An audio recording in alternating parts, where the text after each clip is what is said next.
ಆತ್ಮೀಯ ವಿದ್ಯಾರ್ಥಿಗಳೇ, ನಿಮಗೆಲ್ಲರಿಗೂ ವ್ಯಾಕರಣದ ತರಗತಿಗೆ ಮತ್ತೊಮ್ಮೆ ಸ್ವಾಗತವನ್ನು ಕೋರ್ತಾ ಇದ್ದೇನೆ. ಮಾಡ್ತಿರುವಂತಹ ವ್ಯಾಕರಣಾಂಶದ ಮುಂದಿನ ಭಾಗಕ್ಕೆ ನಾವು ಈ ದಿನದ ತರಗತಿಯಲ್ಲಿ ಮುಂದಕ್ಕೆ ಹೋಗೋಣ. ಕ್ರಿಯಾಪದಗಳ ಬಗ್ಗೆ ನಾವು ಮಾಡ್ತಾ ಇದ್ವಿ. ಹಿಂದಿನ ವಿಡಿಯೋದಲ್ಲಿ ಕ್ರಿಯಾಪದದಲ್ಲಿ ಬರುವಂತಹ ಧಾತುಗಳು ಅವು ಯಾವುವು ಅಂದರೆ ಸಕರ್ಮಕ ಧಾತು ಹಾಗೂ ಅಕರ್ಮಕ ಧಾತುವಿನ ಬಗ್ಗೆ ನಾವು ತಿಳ್ಕೊಂಡಿದ್ವಿ. ಈ ದಿನದ ವಿಡಿಯೋದಲ್ಲಿ ಮಕ್ಕಳೇ ಕ್ರಿಯಾಪದದ ವಿಧಗಳಿಗೆ ನಾವು ತೆರಳುತ್ತಾ ಹೋಗೋಣ. ಅದರಲ್ಲಿ ಎರಡು ಥರದ ವಿಧಗಳನ್ನು ಮಾಡಿದ್ದನ್ನು ಗೊತ್ತಿರಬೇಕು ನಿಮಗೆ. ಮೊದಲನೇದು ಕಾಲಗಳಿಗನುಗುಣವಾಗಿ ಕ್ರಿಯಾಪದದ ವಿಧಗಳಿದ್ದಾವೆ, ಅದನ್ನು ಈಗಾಗಲೇ ನಾವು ತಿಳಿದಿದ್ದೀವಿ. ಈಗ ಕ್ರಿಯಾಪದದ ಎರಡನೇ ಥರದ ವಿಧಗಳಿಗೆ ನಾವು ಹೋಗೋಣ. ಅವು ಯಾವುವು ಅಂತ ಹೇಳಿದರೆ ಅರ್ಥರೂಪದ ಕ್ರಿಯಾಪದಗಳು. ಈ ಅರ್ಥರೂಪದ ಕ್ರಿಯಾಪದಗಳಲ್ಲಿ ಮುಖ್ಯವಾಗಿ 3 ವಿಧಗಳು ಬರ್ತವೆ ಮಕ್ಕಳೇ. ಸ್ವಲ್ಪ ಎಲ್ಲರೂ ಕೂಡ ಗಮನ ಕೊಟ್ಟು ನೋಡಿ. ಒಂದನೇದು ವಿಧ್ಯರ್ಥಕ ರೂಪ. ಒಂದನೆಯ ರೂಪದ ಹೆಸರು ವಿಧ್ಯರ್ಥಕ ಕ್ರಿಯಾಪದ ಅಂಥೇಳಿ ಬರ್ತಾ ಹೋಗುತ್ತೆ. ಎರಡನೆಯ ವಿಧ ಯಾವುದು ಅಂತ ಹೇಳಿದ್ರೆ ನಿಷೇಧಾರ್ಥಕ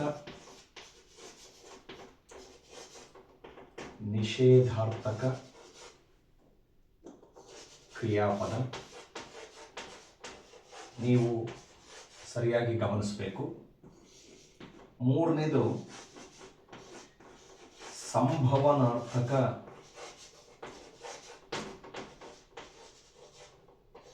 ಕ್ರಿಯಾಪದ. ಗಮನ ಕೊಡಬೇಕು ಮಕ್ಕಳೇ ಸರಿಯಾಗಿ. ಅರ್ಥರೂಪದ ಕ್ರಿಯಾಪದಗಳಲ್ಲಿ ಮುಖ್ಯವಾಗಿ ಎಷ್ಟು ವಿಧ ಅಂತ ಹೇಳಿದ್ರೆ 3 ವಿಧಗಳಿದ್ದಾವೆ. ಒಂದನೇದು ವಿಧ್ಯರ್ಥಕ ಕ್ರಿಯಾಪದ, ಎರಡನೇದು ನಿಷೇಧಾರ್ಥಕ ಕ್ರಿಯಾಪದ, ಮೂರನೇದು ಸಂಭವನಾರ್ಥಕ ಕ್ರಿಯಾಪದ ಅಂಥೇಳಿ 3 ವಿಧಗಳು ಬರ್ತವೆ. ಇವು ಹೆಸರೇ ಹೇಳುವಂತೆ ಅರ್ಥರೂಪದ ಕ್ರಿಯಾಪದಗಳು. ಅಂದರೆ ನಿಮಗೆ ನಾನು ವಿಧಗಳಿಗೆ ಬಂದಾಗ ಅದರದ್ದು ಪೂರ್ತಿಯಾಗಿ ವಿಷಯವನ್ನು ತಿಳಿಸ್ತಾ ಹೋಗ್ತೀನಿ. ನೇರವಾಗಿ ಹೇಳಬೇಕು ಅಂತ ಹೇಳಿದ್ರೆ ಇಲ್ಲಿರುವ ಅವುಗಳ ಹೆಸರುಗಳು ಏನದವಲ್ಲ, ವಿಧ್ಯರ್ಥಕ, ಹಾಗೇನೆ ನಿಷೇಧಾರ್ಥಕ, ಹಾಗೇನೆ ಸಂಭವನಾರ್ಥಕ ಅಂತ ಹೆಸರುಗಳು ಏನಿದಾವೆ ಅವುಗಳಿಗೆ ಒಂದೊಂದು ಅರ್ಥ ಇದೆ. ಅರ್ಥವನ್ನು ಸೂಚಿಸುವಲ್ಲಿ ಕೆಲವು ಕ್ರಿಯಾಪದಗಳು ರಚನೆಯಾಗೋದನ್ನು ನಾವಿಲ್ಲಿ ಕಾಣ್ತಾ ಹೋಗ್ತೀವಿ. ಹಾಗಾಗಿ ಕ್ರಿಯಾಪದಗಳಲ್ಲಿ ಅರ್ಥರೂಪದ ಕ್ರಿಯಾಪದಗಳು ಅಂಥೇಳಿ ವರ್ಗೀಕರಣ ಮಾಡಿ ವಿಧಗಳನ್ನು ಮಾಡಿ ಎಷ್ಟು ವಿಧಗಳನ್ನು ಮಾಡಿದಾರಪ್ಪ ಅಂದರೆ 3 ರೀತಿಯ ವಿಧಗಳನ್ನು ಇಲ್ಲಿ ಮಾಡಿರ್ತಕ್ಕಂಥದ್ದು. ನೀವು ಈ 3 ವಿಧಗಳ ಬಗ್ಗೆ ನಾವು ಸರಿಯಾಗಿ ತಿಳಿಬೇಕಾಗಿದೆ ಮಕ್ಕಳೇ. ಅದರಲ್ಲೂ 10ನೇ ತರಗತಿ ಓದುವಂತಹ ಮಕ್ಕಳಿಗೆ ಪರೀಕ್ಷಾ ದೃಷ್ಟಿಯಿಂದ ಈ 3 ರೀತಿಯ ವಿಧಗಳು ಅತಿ ಮುಖ್ಯ. ವಿಧ್ಯರ್ಥಕ ಕ್ರಿಯಾಪದ ಆಗಿರಲಿ, ನಿಷೇಧಾರ್ಥಕ ಕ್ರಿಯಾಪದ ಆಗಿರಲಿ, ಹಾಗೇನೆ ಸಂಭವನಾರ್ಥಕ ಕ್ರಿಯಾಪದ ಆಗಿರಲಿ ಕೇಳ್ತಾನೆ. ಈ 3ರಲ್ಲಿ ಯಾವುದಾದ್ರೂ ಕೇಳ್ತಾನೆ. ಹಾಗಾಗಿ ನಾವು ತಿಳಿಬೇಕು. ಹಾಗಾಗಿ ನಾನು ಒಂದೊಂದು ವಿಧವನ್ನು ಒಂದೊಂದು ತರಗತಿಯಲ್ಲಿ ನಾವು ಸರಿಯಾಗಿ ವಿಶದವಾಗಿ ತಿಳಿತಾ ಹೋಗೋಣ. ಈಗ ಮೊದಲನೆಯ ವಿಧಕ್ಕೆ ನಾವು ಬರೋಣ. ಮೊದಲನೆಯ ವಿಧ ಯಾವುದದು? ವಿಧ್ಯರ್ಥಕ. ನೀವು ಒಂದು ಕಡೆಗೆ ನೋಟ್ಸ್ ಮಾಡೋದಾದರೂ ಕೂಡ ಮಾಡ್ಕೋಬಹುದು ಮಕ್ಕಳೇ, ನೆನ್ಪಿಟ್ಕೊಳ್ಳಿ. ನೀವು ನೋಟ್ಸ್ ಮಾಡಿಕೊಂಡು ಮಾಡೋದಾದರೆ ವ್ಯಾಕರಣಾಂಶ ಇನ್ನೂ ತುಂಬ ಚೆನ್ನಾಗಿ ಅರ್ಥ ಆಗೋದರಲ್ಲಿ ಯಾವುದೇ ಅನುಮಾನ ಇಲ್ಲ. ಹಾಗಾಗಿ ನೋಟ್ಸ್ ಮಾಡಿಕೊಳ್ಳೋದು ಉತ್ತಮ. ಈಗ ಬನ್ನಿ ಮೊದಲನೇ ವಿಧಕ್ಕೆ ಬರೋಣ. ಯಾವುದು ಅಂತ ಹೇಳಿದ್ರೆ ವಿಧ್ಯರ್ಥಕ ಕ್ರಿಯಾಪದ. ಹಾಗಂದ್ರೆ ಏನು? ಅದಕ್ಕೂ ಮುಂಚೆ ಮಕ್ಕಳೇ, ನಾವಿಲ್ಲಿ ಈ ವಿಧ್ಯರ್ಥಕ ಅನ್ನೋದರಲ್ಲಿ 2 ಪದಗಳದಾವ ಮಕ್ಕಳೇ. ಒಂದನೇದು ಯಾವುದು ಅಂತ ಹೇಳಿದ್ರೆ ವಿಧಿ. ಗಮನಿಸ್ತದಿರಿ, ವಿಧ್ಯರ್ಥಕ ಅನ್ನೋದರಲ್ಲಿ 2 ಪದ, ಒಂದು ವಿಧಿ, ಇನ್ನೊಂದು ಅರ್ಥ. ವಿಧಿ, ಅರ್ಥ, ವಿಧ್ಯರ್ಥಕ ಅಂತ ಹೇಳಿ ಅದರ ಹೆಸರನ್ನ ಕರೆದಿದ್ದಾರೆ. ಹಾಗಾದ್ರೆ ವಿಧಿ ಅಂದ್ರೆ ನಮ್ಮ ಈ ಕ್ರಿಯಾಪದದ ವ್ಯಾಕರಣಾಂಶದಲ್ಲಿ ಅದರ ಅರ್ಥ ಏನು, ಅದರ ಬಗ್ಗೆ ನಾವೀಗ ಮೊದಲು ತಿಳಿಯೋಣ. ಇಲ್ಲಿ ನೋಡಿ, ವಿಧಿ ಪದದ ಅರ್ಥ ಹಲವಾರಿದಾವ ಮಕ್ಕಳೇ. ಒಂದು ಆಜ್ಞೆ, ಇನ್ನೊಂದು ಹಾರೈಕೆ, ಗೊತ್ತಿರಲಿ. ಆಮೇಲೆ ಆಶೀರ್ವಾದ, ಆಮೇಲೆ ಪ್ರಾರ್ಥನೆ, ಹಾರೈಕೆ, ಆಶೀರ್ವಾದ. ಆಶೀರ್ವಾದ ಅನ್ನೋದು ಕೂಡ ಬರುತ್ತೆ. ಯಾವ ಪದದ ಅರ್ಥಗಳು ಇವೆಲ್ಲವೂ ಕೂಡ ವಿಧಿ ಅನ್ನುವಂತಹ ಪದದ ಅರ್ಥ. ಆಜ್ಞೆ, ಹಾರೈಕೆ, ಆಶೀರ್ವಾದ, ಈ ಥರದ ಅರ್ಥಗಳನ್ನು ಯಾವ ಪದ ಕೊಡುತ್ತೆ? ವಿಧಿ ಅನ್ನುವಂತಹ ಪದ ಕೊಡುತ್ತೆ. ಹಾಗಾದರೆ ವಿಧ್ಯರ್ಥಕ ರೂಪದ ಕ್ರಿಯಾಪದ ಅಂದರೆ ಏನು? ಅದರದೇ ಆಗಿರತಕ್ಕಂತಹ ಒಂದು ವ್ಯಾಖ್ಯಾನ ಇದೆ ಮಕ್ಕಳೇ. ಆ ವ್ಯಾಖ್ಯಾನವನ್ನು ನಾವು ಮೊದಲು ಬರ್ಕೊಂಡ್ಬಿಟ್ಟು ಅದ್ರ ಬಗ್ಗೆ ಮೊದಲು ತಿಳ್ಕೊಂಡ್ಬಿಟ್ಟು ಉದಾಹರಣೆಗಳನ್ನು ನಾನು ನಿಮಗೆ ತಿಳಿಸ್ತಾ ಹೋಗ್ತೀನಿ. ವ್ಯಾಖ್ಯಾನವನ್ನು ಕೂಡ ನಾನು ಇಲ್ಲಿ ಬರಿತೀನಿ. ಸಾಧ್ಯವಾದರೆ ನೀವು ಕೂಡ ಬರ್ಕೊಂಡ್ರೆ ತಪ್ಪೇನೂ ಇಲ್ಲ ಇದರ ವ್ಯಾಖ್ಯಾನವನ್ನು. ಓಕೆನಾ? ಸರಿನಾ? ನೋಡಿ, ಹಾಗಾದರೆ ಏನು ಅಂತ ಹೇಳಿದ್ರೆ ಇಲ್ಲಿ ನೋಡಿ, ಆಜ್ಞೆ, ಗಮನಿಸ್ತದಿರಿ, ಆಶೀರ್ವಾದ, ಇನ್ನೊಂದು ಪದ ಏನು? ಆಶೀರ್ವಾದ. ಇಲ್ಲಿ ಬರೆದರವೇ ತಗೊಳ್ತಾ ಇದ್ದೀನಿ ನಾನು, ಯಾಕಂದರೆ ವಿಧಿ ಪದದ ಅರ್ಥ ಅದೇ ಅಲ್ಲ. ಆಜ್ಞೆ, ಆಶೀರ್ವಾದ, ಹಾಗೇನೆ ಹಾರೈಕೆ, ಇನ್ನೊಂದೇನು? ಹಾರೈಕೆ, ಆಮೇಲೆ ಪ್ರಾರ್ಥನೆ, ಅದು ಕೂಡ ಬರ್ತತಿ. ಯಾವುದು ಬರ್ತತಿ? ಪ್ರಾರ್ಥನೆ. ಹೀಗೆ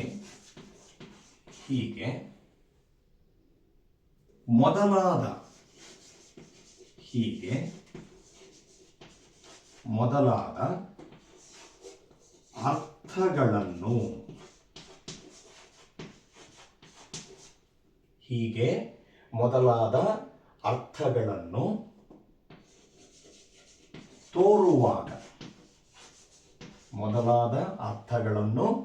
ತೋರುವಾಗ ಧಾತುಗಳಿಗೆ, ಇದೇ ಬಹಳ ಮುಖ್ಯವಾಗಿರೋ ಪಾಯಿಂಟ್ ಮಕ್ಕಳೇ, ನೆನ್ಪಿಟ್ಕೋಬೇಕು ನೀವು. ಏನು ಸೇರ್ತವೆ ಅಂಥೇಳಿ. ಈ ಎಲ್ಲ ಅರ್ಥಗಳನ್ನು ತೋರುವಾಗ ಅಂದರೆ ಆಜ್ಞೆ, ಆಶೀರ್ವಾದ, ಹಾರೈಕೆ, ಪ್ರಾರ್ಥನೆ, ಹೀಗೆ ಮೊದಲಾದ ಅರ್ಥಗಳನ್ನು ವ್ಯಕ್ತಪಡಿಸುವಾಗ, ಅದನ್ನು ತೋರಿಸುವಾಗ ಯಾವುಗಳಿಗೆ? ಧಾತುಗಳಿಗೆ. ಏನು ಸೇರಿ ಅಂತ ಹೇಳಿದ್ರೆ ಇಲ್ಲಿ ಬರೀತಾ ಇದ್ದೀನಿ. ಈಗಾಗಲೇ ನಿಮಗೆ ಇವುಗಳ ಬಗ್ಗೆ ಗೊತ್ತು. ಧಾತುಗಳಿಗೆ ಅಖ್ಯಾತ ಪ್ರತ್ಯಯಗಳು ಸೇರಿ. ಏನು ಸೇರಿ?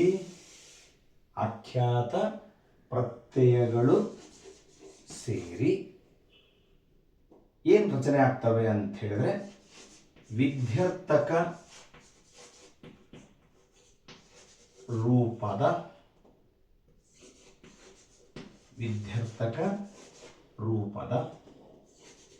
ಕ್ರಿಯಾಪದಗಳು. ವಿಧ್ಯರ್ಥಕ ರೂಪದ ಕ್ರಿಯಾಪದಗಳು ರಚನೆಯಾಗುತ್ತವೆ, ಅಥವಾ ರಚನೆಯಾಗುವಂತಹ ಕ್ರಿಯಾಪದಗಳನ್ನೇ ನಾವಿಲ್ಲಿ ಎಂತಹ ಕ್ರಿಯಾಪದಗಳು? ವಿಧ್ಯರ್ಥಕ ರೂಪದ ಕ್ರಿಯಾಪದಗಳು. ವ್ಯಾಖ್ಯಾನವನ್ನು ನಾವಿಲ್ಲಿ ನೋಡಿಬಿಟ್ವಿ. ಬಹಳ ಸರಳವಾಗಿದೆ ನೋಡಿ. ಆಜ್ಞೆ, ಇದು ಬಹಳ ಇಂಪಾರ್ಟೆಂಟು. ಆಶೀರ್ವಾದ, ಆಮೇಲೆ ಇನ್ನೊಂದೇನು? ಹಾರೈಕೆ ಮತ್ತು ಪ್ರಾರ್ಥನೆ. ಈ ರೀತಿಯ ಮೊದಲಾದ ಅರ್ಥಗಳನ್ನು ತೋರಿಸುವಾಗ ಯಾವುಗಳಿಗೆ ಏನು ಸೇರುತ್ತೆ? ನಾವು ಕ್ರಿಯಾಪದದ ವಿಷಯವನ್ನು ನೋಡ್ತಾ ಇದ್ದೀವಿ. ಇದು ಕ್ರಿಯಾಪದದ ವಿಧಗಳು. ಧಾತುಗಳಿಗೆ ಏನು ಸೇರಿ? ಅಖ್ಯಾತ ಪ್ರತ್ಯಯಗಳು ಸೇರಿ. ನಿಮಗೆ ಮೊದಲಿಂದನೂ ಕೂಡ ಹೇಳಿದ್ದೀನಿ ಮಕ್ಕಳೇ, ಅಖ್ಯಾತ ಪ್ರತ್ಯಯಗಳು ಅಂದರೆ ಧಾತುವಿನ ಮುಂದೆ ಸೇರುವ ಪ್ರತ್ಯಯಗಳಿಗೆ ಆಖ್ಯಾತ ಪ್ರತ್ಯಯಗಳು ಅಂತ ಹೇಳಿ ಕರೀತಾರೆ. ಹಾಗಾಗಿ ಧಾತುಗಳ ಮುಂದೆ ಅಖ್ಯಾತ ಪ್ರತ್ಯಯಗಳು ಈ ಅರ್ಥಗಳನ್ನು ಸೂಚಿಸುವಲ್ಲಿ ಸೇರಿದಾಗ ರಚನೆಯಾಗುವಂತಹ ಕ್ರಿಯಾಪದಗಳನ್ನೇ ಏನಂತ ಕರೆದಾರಪ್ಪ ಅಂದರೆ ವಿಧ್ಯರ್ಥಕ ರೂಪದ ಕ್ರಿಯಾಪದಗಳು ಎಂತಾರೆ, ಅಥವಾ ರಚನೆ ಆಗ್ತವೆ ಅನ್ನೋದನ್ನು ನಾವಿಲ್ಲಿ ಗಮನಿಸ್ಬೋದು. ಅದು ಹೇಗೆ ಅಂತ ನಮಗೆ ಗೊತ್ತಾಗಬೇಕಪ್ಪ ಅಂದರೆ ನಾವು ಮೊದಲು ಉದಾಹರಣೆಗಳನ್ನು ಗಮನಿಸ್ತಾ ಹೋಗಬೇಕು. ನಾನು ವಾಕ್ಯಗಳ ಸಮೇತನೇ ನಿಮಗೆ ಉದಾಹರಣೆಗಳನ್ನು ತೋರಿಸ್ತಾ ಹೋಗ್ತೀನಿ ಮಕ್ಕಳೇ. ಸ್ವಲ್ಪ ಸರಿಯಾಗಿ ಗಮನಿಸಿ. ಒಂದನೇದು, ಮೊದಲನೇದು ನೋಡಿ, ದೇವರು ದೇವರು ನಿನಗೆ ಒಳ್ಳೆಯದನ್ನು ಮಾಡಲಿ. ದೇವರು ನಿನಗೆ ಒಳ್ಳೆಯದನ್ನು ಮಾಡಲಿ. ಒಂದೆರಡು ಮೂರು ಉದಾಹರಣೆಗಳನ್ನು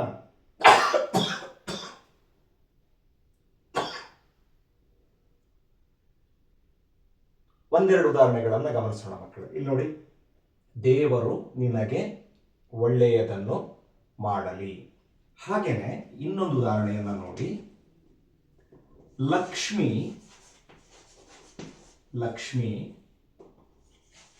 ಪಾಠವನ್ನು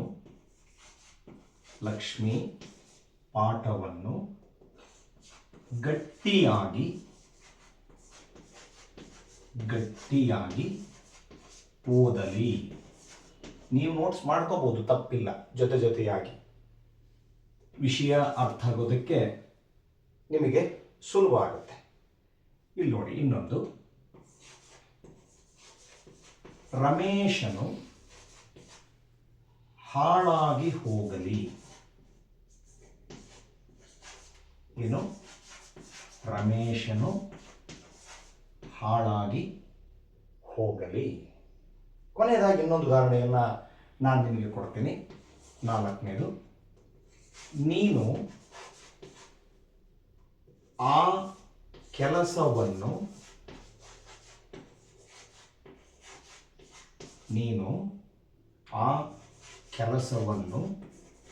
ಮಾಡು.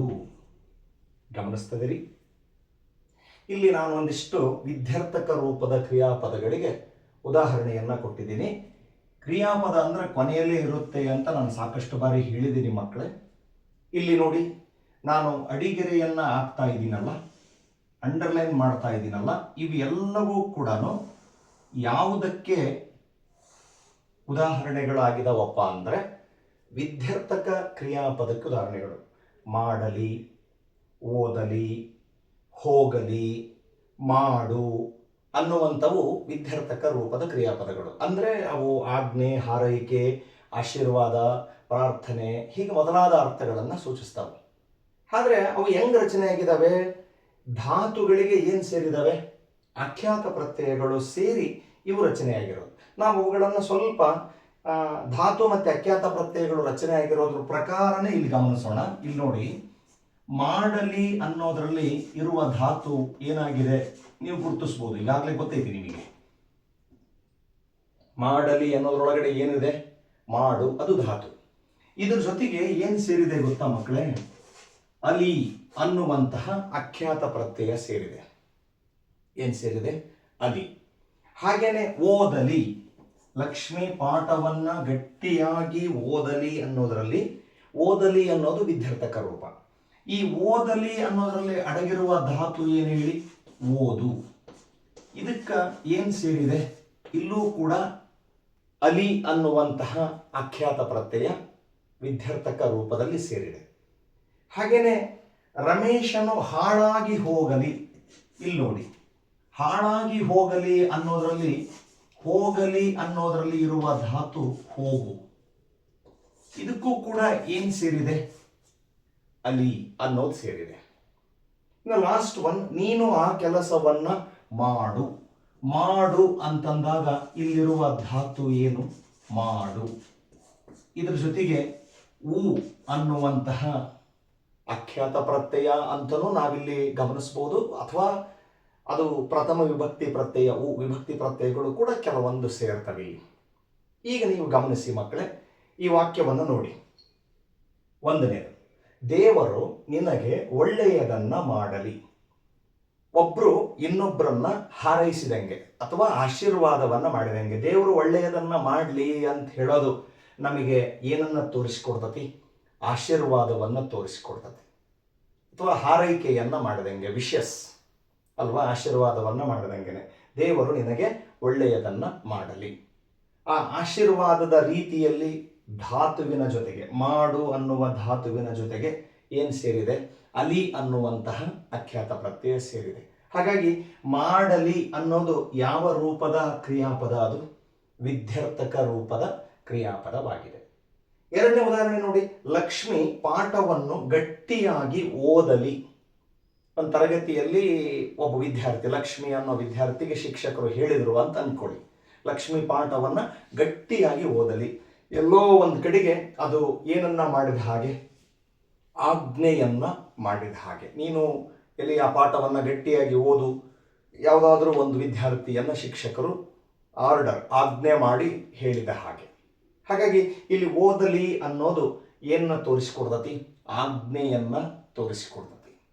ಹಾಗಾಗಿ ಓದಲಿ ಅನ್ನೋದು ವಿದ್ಯಾರ್ಥಕ ರೂಪದ ಕ್ರಿಯಾಪದ ಆಗಿದೆ. ಅಲ್ಲಿ ಓದು ಅನ್ನೋದು ಧಾತು, ಅದರ ಮುಂದೆ ಏನು ಸೇರಿದೆ? ಅಲಿ ಅನ್ನುವಂತಹ ಅಖ್ಯಾತ ಪ್ರತ್ಯಯ ಸೇರಿದೆ. ಹಾಗೆಯೇ ಇನ್ನೊಂದು ನೋಡಿ, ಇದು ಬಹಳ ಸ್ವಲ್ಪ ವಿಭಿನ್ನವಾಗಿದೆ. ರಮೇಶನು ಹಾಳಾಗಿ ಹೋಗಲಿ. ಇಲ್ಲಿ ಹಾರೈಕೆಗಳಲ್ಲಿ ಮಕ್ಕಳೇ ಕೆಲವು ಒಳ್ಳೆಯ ಹಾರೈಕೆಗಳಿದ್ದಾವೆ, ಶುಭ ಹಾರೈಕೆಗಳಿದ್ದಾವೆ, ಕೆಲವು ಕೆಟ್ಟ ಹಾರೈಕೆಗಳು ಇದ್ದಾವೆ. ಅಂದರೆ ನಮ್ಮ ಮನಸ್ಸಿಗೆ ಒಳ್ಳೆಯದು ಅಂತ ಅನಿಸಿದವರ ಮೇಲೆ ನಾವೇನು ಮಾಡ್ತೀವಿ? ಶುಭ ಹಾರೈಕೆಗಳನ್ನು ಕೊಡ್ತೀವಿ, ಒಳ್ಳೆ ಬ್ಲೆಸ್ಸಿಂಗ್ಸ್. ನಿನಗೆ ಶುಭವಾಗಲಿ, 100 ವರ್ಷ ಬಾಳು, ಚೆನ್ನಾಗಿರು ಅಲ್ವಾ? ಹಾರೈಕೆಯಲ್ಲಿ ಶುಭ ಹಾರೈಕೆಗಳು ಇದ್ದಾವೆ. ಅದನ್ನು ಬಿಟ್ಟರೆ ಕೆಟ್ಟ ಕೆಲಸ ಮಾಡೋ ಅಂಥವರಿಗೆ, ಕೆಟ್ಟ ವರ್ತನೆಗಳನ್ನು ತೋರಿಸ್ತಕ್ಕಂಥವರಿಗೆ, ಕೆಟ್ಟ ಗುಣವನ್ನು ಹೊಂದಿದವರಿಗೆ ನಾವೇನು ಮಾಡ್ತೀವಿ? ಶಪಿಸುವ ಹಾರೈಕೆಗಳು ಕೂಡ ಇದ್ದಾವೆ, ಶಾಪ ಹಾಕೋ ರೀತಿಯಲ್ಲಿ. ನೋಡು, ಯಾರೋ ಒಬ್ಬನೇನೋ ಕೆಲಸ ಕೆಟ್ಟದ್ದು ಮಾಡಿದಾನಪ್ಪ ಅಂದಾಗ ಆ ವ್ಯಕ್ತಿ ಕೆಟ್ಟವನಾಗಿದ್ದಾನೆ. ಅದಕ್ಕೆ ಏನು ಹೇಳಿದೀವಿ? ರಮೇಶನು ಹಾಳಾಗಿ ಹೋಗಲಿ, ಅವನು ಬದುಕೋದಕ್ಕಿಂತಲೂ ಏನಾಗಿ ಹೋಗಿಬಿಡಲಿ? ಹಾಳಾಗಿ ಹೋಗಲಿ. ಇದು ಒಂಥರದಲ್ಲಿ ಕೆಟ್ಟ ಹಾರೈಕೆಯನ್ನು ತಿಳಿಸುವ ಅರ್ಥ, ಹಾಳಾಗಿ ಹೋಗಲಿ. ಹಾಗಾಗಿ ಹೋಗಲಿ ಅನ್ನೋದು ವಿದ್ಯಾರ್ಥಕ ರೂಪದ ಕ್ರಿಯಾಪದ. ಇಲ್ಲಿ ಹೋಗು ಅನ್ನೋದು ಧಾತು ಅದರೊಳಗಡೆಗೆ, ಅದರ ಜೊತೆಗೆ ಏನು ಸೇರಿದೆ? ಅಲಿ. ನೀವಿಲ್ಲಿ 3 ಪದಗಳನ್ನು ಗಮನಿಸ್ಬೋದು ಮಕ್ಕಳೇ. ವಿದ್ಯಾರ್ಥಕ ರೂಪದಲ್ಲಿ ಹೆಚ್ಚಾಗಿ ಯಾವ ಅಖ್ಯಾತ ಪ್ರತ್ಯಯ ಅಂತ ಹೇಳಿದ್ರೆ ಅಲಿ ಅನ್ನುವಂತಹ ಅಖ್ಯಾತ ಪ್ರತ್ಯಯ ತುಂಬ ಹೆಚ್ಚಾಗಿ ಸೇರುತ್ತೆ, ತುಂಬ ಹೆಚ್ಚಾಗಿ. ಒಂದು ಸ್ವಲ್ಪ ಹೇಳಕ್ಕಪ್ಪ ಅಂದ್ರೆ 199ರಷ್ಟು ಅಲಿ ಅನ್ನುವಂತಹ ಅಖ್ಯಾತ ಪ್ರತ್ಯಯ. ಮಾಡಲಿ, ಹೋಗಲಿ, ಕೇಳಲಿ. ಈಗ ನೋಡಿ, ಮಕ್ಕಳು ಪಾಠವನ್ನು ಕೇಳಲಿ, ಅದು ಒಂಥರ ಆಜ್ಞೆ. ಮಕ್ಕಳು ಪಾಠವನ್ನು ಕೇಳಲಿ. ಇಲ್ಲ, ಮಕ್ಕಳಿಗೆ ಜಯವಾಗಲಿ. ಅನೇಕ ಉದಾಹರಣೆಗಳನ್ನು ನಿಮಗೆ ತಿಳಿಸ್ತಾ ಇದ್ದೀನಿ ನಾನು, ಹಲವಾರು ಕೊಡ್ಬೋದು. ಇಲ್ಲಿ ನಾನು ಒಂದು 4 ಕೊಟ್ಟಿದ್ದೀನಿ ಮಕ್ಕಳು, ನಿಮಗೆ ನೀವು ಪ್ರಯತ್ನ ಮಾಡಬಹುದು. ಮಕ್ಕಳಿಗೆ ಜಯವಾಗಲಿ, ಮಕ್ಕಳಿಗೆ ಶುಭವಾಗಲಿ. ಅದು ಆಶೀರ್ವಾದ ಅಥವಾ ಹಾರೈಕೆಯನ್ನು ಮಾಡತಕ್ಕಂಥದ್ದು. ಯಾವುದೋ ಒಂದು ವಿಷಯದಲ್ಲಿ ಮಕ್ಕಳೇನೋ ಒಂದು ಸಾಧನೆ ಮಾಡಿದ್ದಾರೆ ಅಂದಾಗ ಮಕ್ಕಳಿಗೆ ಶುಭವಾಗಲಿ, ಮಕ್ಕಳಿಗೆ ಜಯವಾಗಲಿ. ಆ ಜಯವಾಗಲಿ ಅನ್ನೋದ್ರಾಗ ಆಗಲಿ, ಅಲ್ಲಿ ಕೂಡ ಅಲಿ ಅನ್ನುವಂತಹ ಪ್ರತ್ಯಯ ಬರೋದನ್ನು ನಾವು ಗಮನಿಸ್ಬೋದು. ಹಾಗಾಗಿ ವಿದ್ಯಾರ್ಥಕ ರೂಪದಲ್ಲಿ ಅಲಿ ಅನ್ನುವಂತಹ ಪ್ರತ್ಯಯ ಜಾಸ್ತಿ ಬರುತ್ತೆ. ಇನ್ನು ಇದೊಂದು ಸ್ವಲ್ಪ ವಿಭಿನ್ನವಾಗೈತಿ. ನೀನು ಆ ಕೆಲಸವನ್ನು ಮಾಡು, ಸ್ಪೆಸಿಫಿಕ್ ಆಗಿ, ಅಂದರೆ ಪ್ರತ್ಯೇಕವಾಗಿ ಇಂಥವರಿಗೆ ಇಂಥ ಕೆಲಸ ಮಾಡು. ಅದು ಕೂಡ ಯಾವ ರೂಪದಲ್ಲಿ? ಆಜ್ಞೆ ರೂಪದಲ್ಲಿ ಅಲ್ವಾ? ನೀನು ಆ ಕೆಲಸವನ್ನು ಮಾಡು ಅಂದರೆ ನೀವಿಲ್ಲಿ ಇವೆಲ್ಲ ಉದಾಹರಣೆಗಳನ್ನು ಗಮನಿಸಿದರೆ ಮಕ್ಕಳೇ, ಇದನ್ನ ಕರ್ತೃವಾಗಿರ್ತಕ್ಕಂಥವ್ರು, ಕೆಲಸವನ್ನು ಮಾಡತಕ್ಕಂಥವರಿಂದ ಕೆಲಸ ನಡೆಯೋದಿಲ್ಲ. ಪ್ರೇರಣೆಯನ್ನು ಕೊಟ್ಟು, ಪ್ರೇರಣೆಯ ಮಾತುಗಳನ್ನು ಹೇಳೋದ್ರ ಮೂಲಕ, ಆಜ್ಞೆ, ಆಶೀರ್ವಾದ, ಹಾರೈಕೆ ರೂಪದಲ್ಲಿ ಹೇಳೋದ್ರ ಮೂಲಕ ಕರ್ತೃ ಇನ್ನೊಬ್ಬರಿಂದ ಕೆಲಸವನ್ನು ಮಾಡಿಸ್ತಕ್ಕಂತಹ ಅರ್ಥವನ್ನು ನಾವು ಎಲ್ಲಿ ನೋಡ್ತೀವಪ್ಪ ಅಂದರೆ ವಿದ್ಯಾರ್ಥಕ ರೂಪದ ಕ್ರಿಯಾಪದಗಳಲ್ಲಿ ನಾವು ಕಾಣ್ತೀವಿ. ಅಂದರೆ ಒಬ್ಬರು ಇನ್ನೊಬ್ಬರಿಂದ ಕೆಲಸವನ್ನು ಮಾಡಿಸ್ತಕ್ಕಂಥದ್ದು, ಪ್ರೇರಣೆಯನ್ನು ತುಂಬಿ ಅಥವಾ ಪ್ರೇರಣಾರ್ಥಕದಲ್ಲಿ ಇನ್ನೊಬ್ಬರಿಂದ ಕೆಲಸವನ್ನು ಮಾಡಿಸ್ತಕ್ಕಂಥದ್ದು, ಅದು ವಿದ್ಯಾರ್ಥಕ ಕ್ರಿಯಾಪದದ ಅರ್ಥವಾಗಿದೆ. ನೋಡು, ನೀನು ಆ ಕೆಲಸವನ್ನು ಮಾಡು, ಅಥವಾ ನೀನು ಈ ಕಾರ್ಯವನ್ನು ನಡೆಸು. ಅಲ್ಲಿ ನಡೆಸು ಅನ್ನೋದಾಗ ನಡೆ ಅನ್ನೋದು ಧಾತು, ಇಸು ಅನ್ನುವಂತಹ ಪ್ರತ್ಯಯ ಸೇರ್ಕೊಳ್ತತಿ. ಅರ್ಥ ಆಗ್ತಿದೆಯಾ? ಮಕ್ಕಳು ಎಲ್ಲರೂ ಇಲ್ಲಿ ಬಂದು ಸೇರಲಿ, ಮಕ್ಕಳು ಎಲ್ಲ ಬಂದು ಸೇರಲಿ. ಸೇರಲಿ ಅಂದಾಗ ಸೇರು ಅನ್ನೋದು ಧಾತು ಆಗುತ್ತೆ, ಅಲಿ ಅನ್ನುವಂಥದ್ದು ಅಖ್ಯಾತ ಪ್ರತ್ಯಯವಾಗುತ್ತದೆ. ಸೊ ಹಾಗಾಗಿ ನೀವು ಇಲ್ಲೆಲ್ಲ ಗಮನಿಸ್ಬೋದು, ದೇವರು ನಿನಗೆ ಒಳ್ಳೆಯದನ್ನು ಮಾಡಲಿ. ಮಾಡಲಿ ಅನ್ನುವ ಪದ ಒಂದು ರೀತಿಯಲ್ಲಿ ಆಶೀರ್ವಾದವನ್ನು, ಹಾರೈಕೆಯನ್ನು ಸೂಚಿಸ್ತಕ್ಕಂಥದ್ದಾಗಿದೆ. ಲಕ್ಷ್ಮೀ ಪಾಠವನ್ನು ಗಟ್ಟಿಯಾಗಿ ಓದಲಿ, ಅದು ಒಂದು ರೀತಿಯಲ್ಲಿ ಆಜ್ಞೆಯನ್ನು ಸೂಚಿಸ್ತಕ್ಕಂಥದ್ದು. ರಮೇಶನು ಹಾಳಾಗಿ ಹೋಗಲಿ, ಅದು ಒಂದು ಕೆಟ್ಟ ಹಾರೈಕೆಯನ್ನು ಸೂಚಿಸ್ತತಿ. ನೀನು ಆ ಕೆಲಸವನ್ನು ಮಾಡು ಅಂದರೆ ಅವ್ರ ಕೂಟ ಕೆಲಸವನ್ನು ಮಾಡಿಸ್ತಕ್ಕಂಥ ನೀನೇ ಮಾಡು ಅನ್ನೋದನ್ನು ಆಜ್ಞೆಯನ್ನು ಸೂಚಿಸ್ತತಿ. ಮಕ್ಕಳಿಗೆ ಜಯವಾಗಲಿ, ಅದು ಕೂಡ ಶುಭ ಹಾರೈಕೆಯನ್ನು ಸೂಚಿಸ್ತಕ್ಕಂಥದ್ದು.